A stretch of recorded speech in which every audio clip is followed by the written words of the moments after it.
Мобилното приложение е-здраве осигурява достъп на пациентите до личното им здравно досие с всички електронни документи, вписани в Националната здравно-информационна система. В това видео ще ви запознаем с модул Достъп. Модулът е наличен в мобилното приложение е-здраве и на сайта MyHIS.bg, като дава възможност за управление на достъпи както през мобилни, така и през десктоп устройства.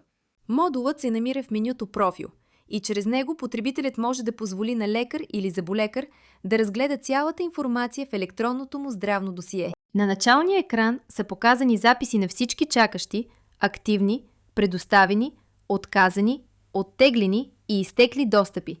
В началото на списъка, в отличима рамка, се намират чакащите заявки, за които потребителят трябва да вземе решение дали да одобри или откаже. За всяка заявка се виждат дата и час, когато е изпратена, имената и уникалният идентификационен номер на лекаря, който я иска, както и крайният срок за нейното одобрение.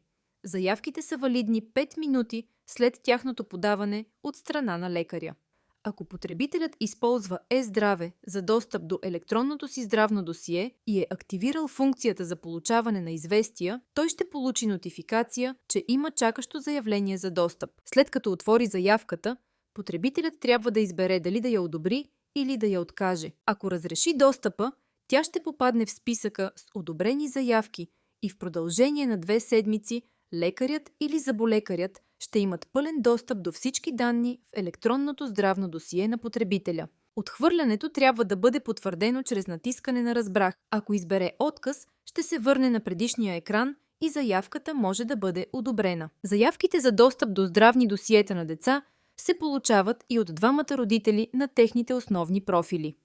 Ако заявката е за свързан профил на дете, при нейното отваряне се преминава автоматично към здравното досие на детето, а червен прозорец в дъното на екрана указва, че потребителят не се намира в собствения си профил. Достатъчно е потвърждение или отхвърляне на заявката само от единия родител. Освен да разреши поискан достъп, потребителят може сам проактивно да даде достъп до електронното си здравно досие на лекар или зъболекар. За целта той трябва да избере модул Достъп и след това от началния екран да натисне бутона за нов достъп в горния десен ъгъл. В полето трябва да въведе имената или уникалния идентификационен номер на медицинския специалист, на когото иска да предостави достъп до своето досие.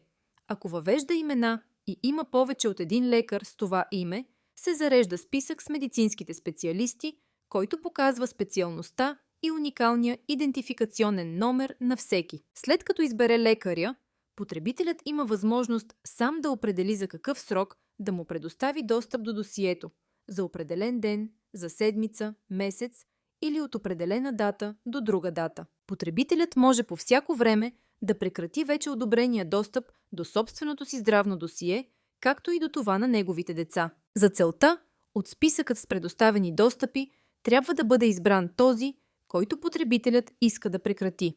Отнемането на достъпа става с натискане на бутона Прекратяване. Действието трябва да бъде потвърдено и в следващия прозорец. Достъпът до здравно досие на дете може да бъде прекратен от всеки от двамата родители, независимо от това дали той го е разрешил. За удобство, в списъка с предоставени достъпи, потребителят може да избере да вижда само активните. Достъпите, които са със статуси изтекъл, оттеглен, отменен, необработен и отказан, могат да бъдат подновени. За целта, потребителят трябва да отвори конкретната заявка и да натисне бутон Подновяване. Изгледайте и останалите видеа от поредицата за мобилното приложение е-здраве и се запознайте с всички негови функционалности.